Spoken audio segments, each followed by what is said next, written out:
We were in Revelation chapter 9. We kind of stayed in verse 1. If you look up at the screen, the fifth angel sounded, and I saw a star fall from heaven unto the earth, and to him was given the key of the bottomless pit. And we talked most of the time about the bottomless pit. What you got over here, Revelation chapter 8, has to do with the trumpets and the woes there. Actually, the woes are what comes into chapters 9, 10, 11. So when we talk about the last three trumpets, we're talking about the woes. So don't get those confused. They're the same thing. So you have the four trumpets, and we gave you a little outline for it. The first trumpet sounds, and you have the hail come that's got the blood and fire in it. A third of the trees and all grass are destroyed. The second trumpet, the flaming mountain is cast into the sea, the salt water, and a third of it turns into blood, and a third of the creatures in the ships are destroyed and die. The third one, the star falls there, and you get a third of the fresh waters that were poisoned. And then the fourth one, sun, moon, and stars are dark, and you have that third darkness there that takes place. And we said you have what's affected agriculturally, aquatically with the seawater and the fresh water, and astronomically with the sun, moon, and stars, those created on the fourth day. So we covered that, and then we talked about the bottomless pit. This is our rendition of the earth, first, second, and third heaven.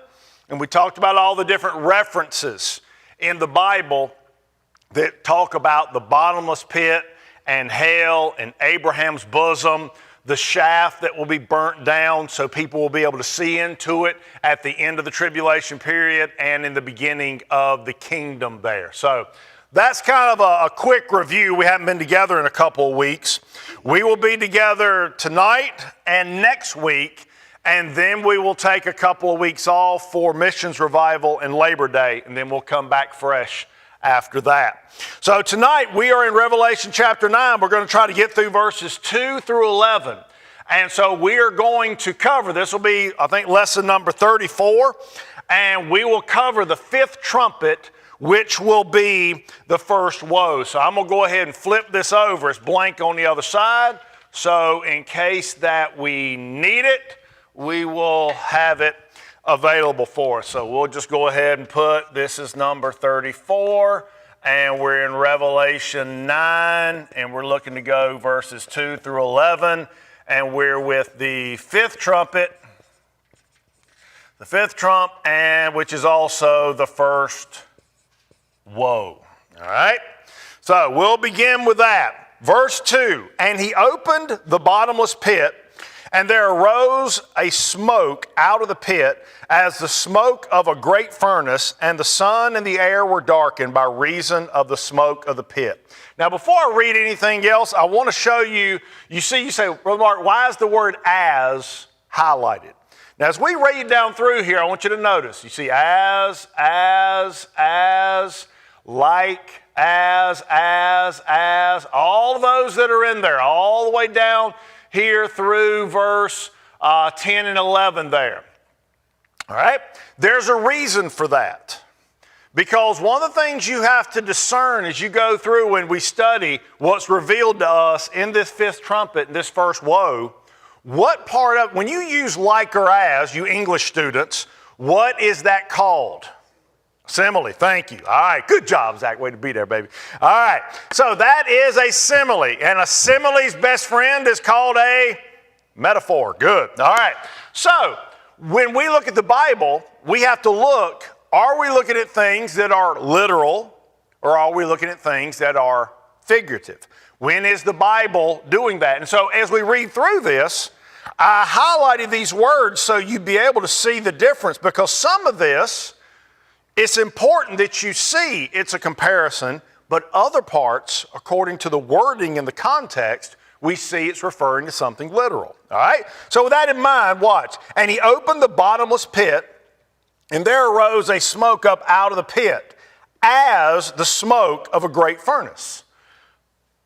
It says the smoke coming out is compared to the smoke of a furnace. All right? Does that mean that the bottomless pit is figurative? No, the bottomless pit is real. The bottomless pit is an actual place. That's what we covered and looked at over there. But the smoke coming out of it is what? It's as the smoke of a great furnace, and the sun and the air were darkened by reason of the smoke of the pit. If I were to ask you, you good Bible students, if I were to ask you, what is a famous furnace in the Bible? What is it? The fiery furnace, all right? Jeffrey, who was in there? Right, all right. Who was the bad guy? Who's the bad king? Nebuchadnezzar, that a girl, all right. Now, here's where as we study Revelation, you always want to look back. You always want to take that historical look and that prophetical look because there's so many things. We're going to see it tonight through this passage. We're going to go to Sodom and Gomorrah. We're going to see the flood. We're going to see the plagues in the wilderness there. And also we've got a reference. We're thinking of this furnace here. A furnace, when you look in your Bible, kind of did two different things. You say, what do you mean, Brother Mark?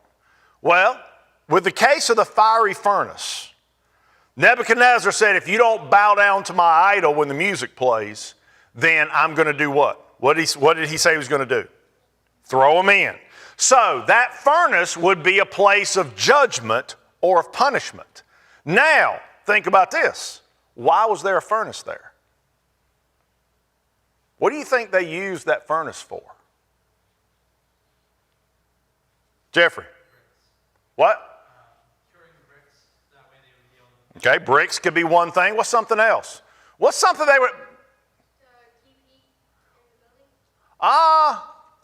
Maybe, but there's something more specific. More along Jeffrey's line there. Gold. Remember, they had just made this great statue of gold. So their precious metals or their hard metals, iron, brass, things like that, they would use a furnace. Now, if you look in your Bible and you think about a furnace and you think about gold and silver, what's one of the things that a furnace or a really hot pot would do to the gold and the silver? It would not just melt it, it was something else specific it would do to it. As it melted it, it would do what? Do you know? Purify it. Very good. So when you think of a furnace had a dual role. A furnace could be used to purify or to mold metals, but it could also be a place of punishment as well. So those are the things when you see a furnace there. When I was studying through this, it didn't mention it in the commentaries, but my mind said furnace. What am I thinking of? And my first thought was Nebuchadnezzar. I went through and looked up furnace and read the passages on it. And I was reminded of the times that they used a furnace for different metals and for the purification. So you got punishment and you got purification. Both similar things. I mean, obviously they're different, but they come from one thing. So as we're looking at this, the bottomless pit was a place of punishment. So you've got this smoke coming out as of a great furnace. Now, and it says, and the sun and the air were darkened by reason of the smoke of the pit. Who knows where the first time smoke was mentioned in your Bible? If you had to guess, I gave you a hint earlier. What'd you say? Sodom and Gomorrah. All right, let's run real quick. I want you to see the pack because I want you to see this verse here. Read it one more time. And he opened the bottomless pit, and there arose a smoke out of the pit as the smoke of a great furnace, and the sun and the air were darkened by reason of the smoke of the pit. Now, you read that verse. Now we go back to Genesis chapter 19. Genesis 19 and verse 28. In verse 28, it says, and he looked toward Sodom and Gomorrah and toward all the land of the plain, and behold, and lo, the smoke of the country went up as the smoke of a furnace. So the same simile is used, but you also have to realize that when God judged Sodom and Gomorrah for their wickedness and their sin, it was a picture of what was going to come. of a future event that was going to come there, all right? Now, and this is something kind of interesting. I don't know this for sure, but they say that it's possible that the area where they believe Sodom and Gomorrah was located is very close to where the Dead Sea is. And if you know anything about the Dead Sea, that old body of water over there where nothing can live in it, there's no outlets, no inlets there, and it's just dead. And it's very possible that could have made a crater there or whatever, and could have formed the Dead Sea of that. We don't know that for sure, but I thought that was interesting. Another interesting thing is this. When you read the passage here in Revelation chapter 9, and it says, the smoke of that great furnace, and it says, and the sun and the air were darkened by reason of the smoke of the pit. So we know that that smoke was literal, but you may say to yourself, how could there be enough smoke where it comes and is it a place where the sun is darkened? How could that be? Well, if I were to ask you to name me a volcano, now some of y'all are younger, Miss Deanne might remember this with me here, but if we were to tell me a volcano that you know of, that you can give the name of. Anybody know a volcano? Mount St. Helens. Good job, young man. All right, you have one? Listen, where is that? Oh, okay. Hadn't heard of that one. That's good. All right, you got one? Yellowstone. All right. Well, Mount St. Helens, it erupted back when I was younger. All right. And one of the reports was that in certain places, the ash that fell from that was like 41 inches. Like, you have snow. It was 41 inches of ash that fell. And the cameras that they had rolling, it was the middle of the day, and it was dark as midnight, because of all the smoke and the ashes and stuff went up. So that's a place where you have a literal event that took place we don't need things like that to confirm our Bible, but it helps us to understand it and bring some reality to it there. All right? So, furnace is a place of purity and punishment, and volcanoes erupting can cause smoke and ash to darken out the sun there. Now, the next thing, and this is the woe. You've got the bottomless pit. It's been opened. And with its opening, everything gets dark. So what's going to happen with that? The fear is going to be intensified, especially if it's in the middle of the day and all of a sudden this happens and it gets dark and they can't see what's coming. And there came out of the smoke locusts upon the earth. And unto them was given power, now watch, as the scorpions of the earth have power. So, and I'm emphasizing that because I've heard people, when they describe this passage, they forget about the likes and the ases there. And they'll say, oh, this locust, it's a scorpion. No, it's not a scorpion. It's like a scorpion. So, in order for you to be true, to be a good student of the Bible, and to not get sidetracked, you got to pay attention to things like that, where it's literal and where it's figurative. So you've got these locusts, and there was given power as the scorpions of the earth have power. And when you think of a scorpion, what do you think of? Powerful poison. It's poison, and it comes from where? Its tail. All right? It's going to sting you there. All right? I remember being in Peru, and the first time I was there, I found a scorpion in my shoe. Thankfully, I found it before I put my foot in it there. I can remember Ray Renicky was with me one time I went, and I think that same scorpion, he was determined because he worked for Rose Pest Control. He got that thing through customs. He took it back home so he could show the guys at work that scorpion there. He was determined to get that thing home. He was fascinated with it there. But these locusts, most time when you see when you think of a locust, what's the danger that a locust brings? What's a locust going to do? Anybody know? Eat your crops. It's going to eat vegetation. It's going to take care of stuff like that. All right? But we're going to see as we go through this that these are not normal locusts. These are not regular locusts. I can remember I'm going to show you a verse in the Bible. I remember seeing this, and I remember reading it and saying, why in the world is this here? Doesn't even make sense. We're going to go over to Proverbs chapter 30. Proverbs chapter 30. It makes this section of the Bible it just makes it a little more interesting here. Proverbs chapter 30, get down to about, it says, verse 24, there be 4 things which are little upon the earth, but they are exceeding wise. The ants are a people not strong, yet they prepare their meat in the summer. The conies are but a feeble folk. Conies are, anybody know what a coney is? It's a rabbit. All right, are feeble folk, yet they make their houses in the rocks.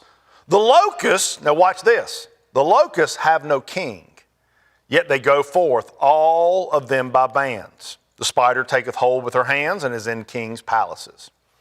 The locusts have no king, yet they go forth, all of them by bands. It's one of those things you look at, it's like, why is that there? I mean, I understand there be 4 things which are little upon the earth, but they're exceeding wise. Okay, they have no king, but their instinct says they all get together and they go tear up trees and vegetation and stuff like that. It's like, okay, all right. Hard to get a whole lot out of that. But with that, if we come back over here to Revelation chapter 9, and we were to go down to verse, let's see here, verse 11. And they had a king over them, which is the angel of the bottomless pit, whose name in the Hebrew tongue is Abaddon, in the Greek tongue has his name Apollyon. Back over there, didn't it say the locusts have no king? These critters, they got a king.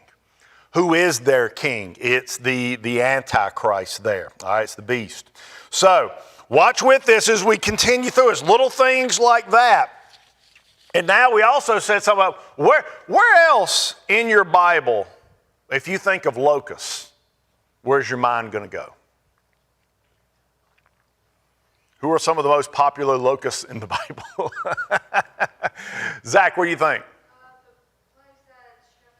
Okay, the 10 plagues. So let's go back over there. Let's go to Exodus chapter 10. And here they come, verses 4 through 6.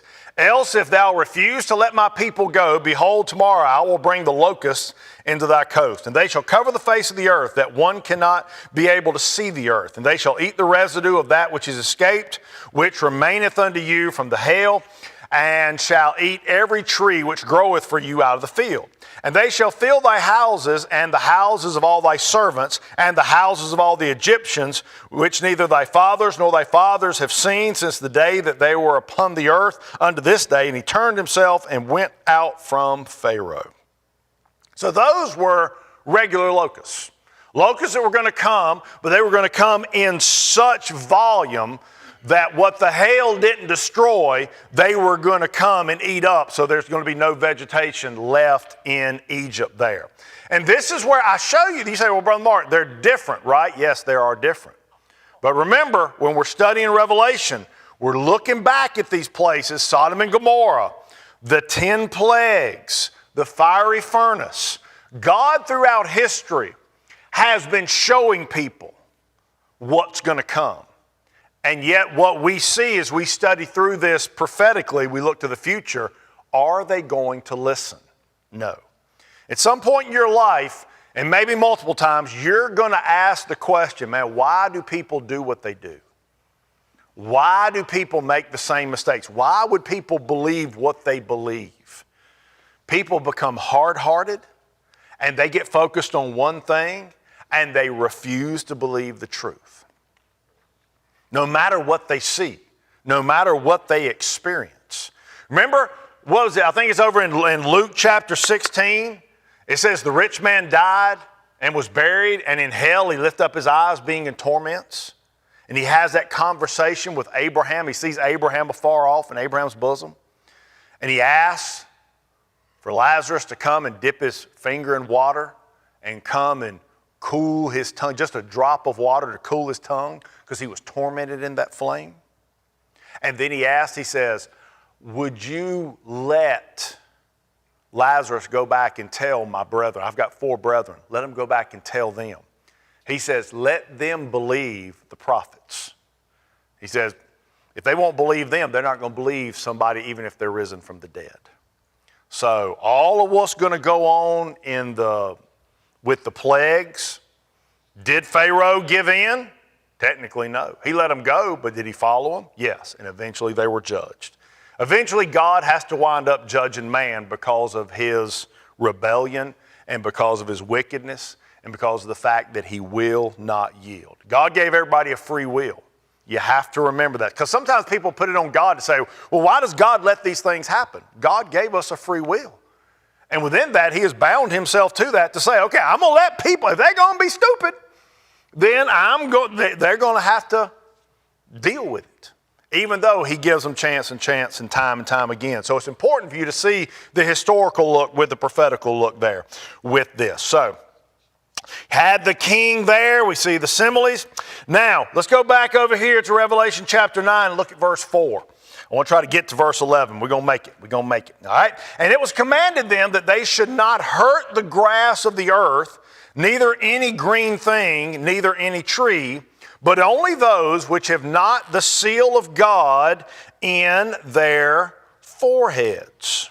So, natural locusts, remember, we got to see the difference between whatever these critters are coming out of the bottomless pit versus a natural locust. We've already seen one group doesn't have a king, the other one does there. But this crowd, they're not going to worry with vegetation. They will come and pass judgment. No vegetation is going to get touched. None of that is going to take place. All right? Get a hold of this. It says neither any green thing, neither any tree, but only those men which have, what's the seal of God? What do they have in their foreheads? What is it? What does it say? Anybody remember? What's the seal of God? Attaboy. Good job. Verse 14, chapter 14, and it says, and I looked, and lo, a lamb stood on Mount Zion, and with him 144,000, having his father's name written in their foreheads there. So, Revelation chapter 14. Where else did we see the 144,000? What chapter was it? This is a tough one. Anybody remember what chapter we were studying when we saw the 12 tribes of each of the 12,000 of each of the 12 tribes?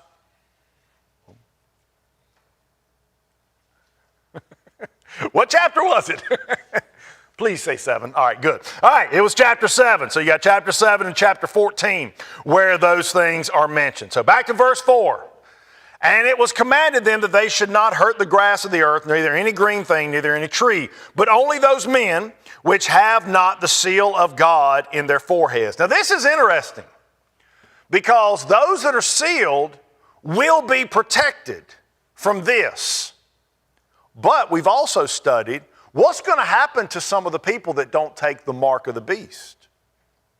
What's going to happen to them? What's the death they will die? Thank you, Deanne. They will get their heads cut off. They will be beheaded. So remember, under the altar up there, you're going to have those that are martyred during the tribulation period, and they're looking at Christ and they're asking him the question. They're saying, how long? Very good. How long before you go down and you clean house? All right? So here's another thing you have to understand. There's an element of protection for those that are sealed and don't take the mark of the beast, but it doesn't protect them from everything. But from this right here, and I want you to see there's a reason that they are protected from this, because this particular woe and this fifth trump is going to represent something specific. We'll see it as we go down through here. So, verse 4, and it says, now here's another thing. I jotted this down. I want you to get this. The beast and the bottomless pit, he comes out. You got the Antichrist. He's going to have men take his own mark and take the mark of the beast. Who are these locusts who have him as a king? Who are they going to attack?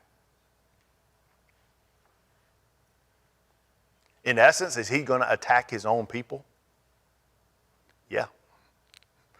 He's not going after the 144,000 and those that are sealed. He's going after the ones that have taken the mark. And here's what you have to understand.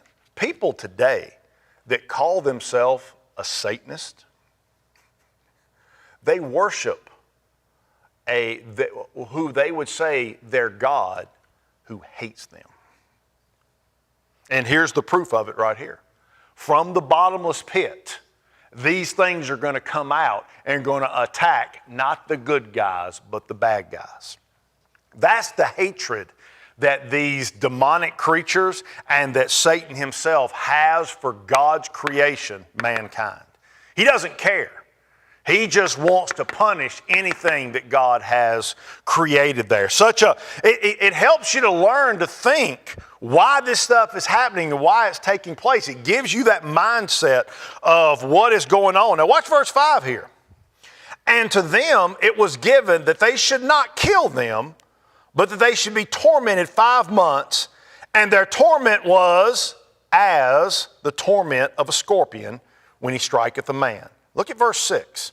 And in those days shall men seek death, and shall not find it, and shall desire to die, and death shall flee from them.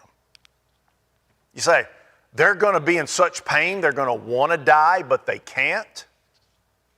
Now, what does that describe to you? People who will be in anguish and want to die, but won't be able to. Where is that? Anybody know? What is that? Hell. Where did they come from? They came from the bottomless pit. They came from hell, and they will torment men. Now watch this. They're going to torment them 5 months. You say, 5? That's not 7. That's not 3. That's not 40. What's that 5 doing in there? Why is it going to be 5 months? Well, what verse is that? Verse number? Okay. Which trumpet is that? 5th one. 5th angel. If I was to come back to Genesis chapter 5 and verse 5. And all the days of Adam that Adam lived were 930 years, and he died. The first created man died in Genesis. It's recorded in Genesis chapter 5 and verse 5. Watch this one. Let's go over just a little bit. Genesis chapter 7, Noah, the flood. Look at the last verse. And the waters prevailed upon the earth 150 days. On a Jewish calendar, how long is that?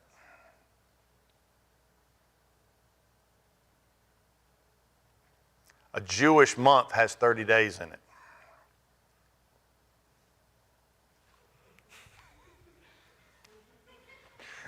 Five times 30, 5 months is 150 days. Are y'all getting this? All right, 150. So the waters prevailed upon the earth 150 days. The locusts are going to torment men for how long?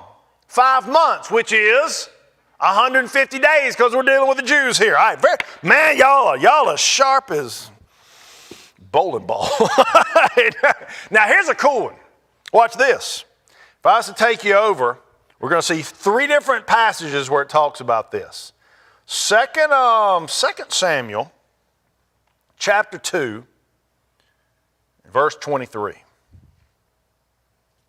Howbeit he refused to turn aside, wherefore Abner, with the hinder end of the spear, smote him under the 5th rib. That the spear came out behind him, and he fell down there and died in the same place. And it came to pass that as many as it came to the place where Ashiel fell down and died, stood still there. Let's go to 2 Samuel chapter 4 and verse 6. And they came thither in the midst of the house, and as though they would have fetched wheat, and they smote him under the 5th rib. Rechab and Benaiah, his brother, escaped. Let's go all the way over here to 2 Samuel chapter 20 and verse 10. But Amasa took no heed to the sword that was in Joab's hand. And he smote him therewith in the 5th rib, and shed out his bowels to the ground, and struck him not again, and he died. And Joab and Abishai his brother pursued after Sheba the son of Bitchery. I don't know what it is. Somebody. All right. But here, 3 different times the 5th rib. Now, you know what makes that interesting? When Eve was created, what did she come from? Adam's what? Rib. Kind of makes you wonder which rib it was, if it was the 5th rib. Because Adam, being a type of Christ, in order to bring her forth, it says a great sleep fell upon him. Sometimes in the Bible, when it talks about a person if they're asleep, they are also what? Dead.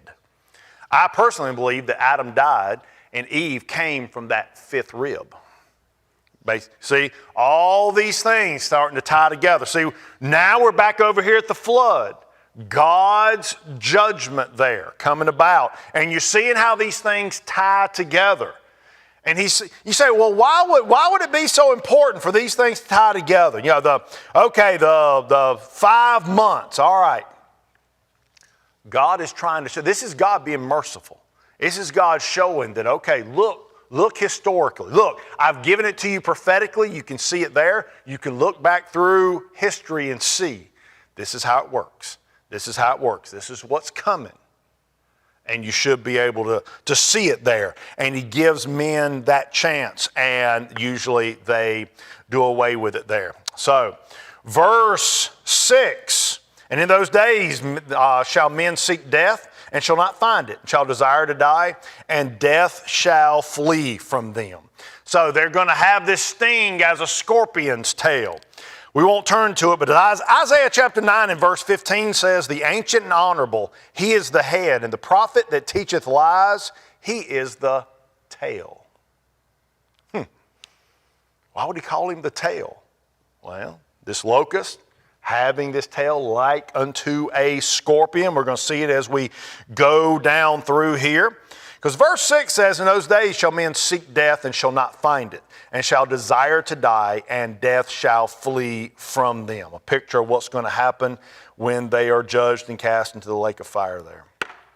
Verses 7 through 10, you see the description of these locusts. And we won't spend a whole lot of time on this. And the shapes of the locusts were like unto horses prepared unto battle. And on their heads were, as it were, crowns like gold. I missed a like there. And their faces were as the faces of men.